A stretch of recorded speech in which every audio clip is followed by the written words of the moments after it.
Kwanza ilipanua na kukuza elimu, kwa sababu at last tukiangalia hiyo historia ya Waarabu na Wahindi, kulikuwa kuna ubaguzi sana kwenye swala zima la elimu. Kwa hiyo haya maandamano yaliweka mchango mkubwa sana katika elimu.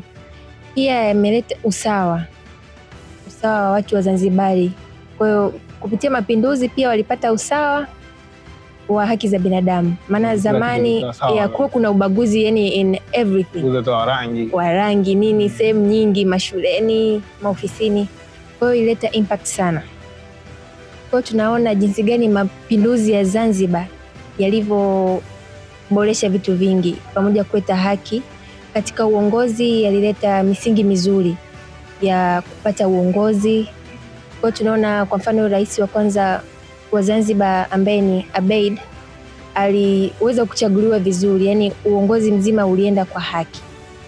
Kwa hiyo mapinduzi ya Zanzibar kwa kweli tunayafurahia kwa sababu yalileta mabadiliko makubwa sana.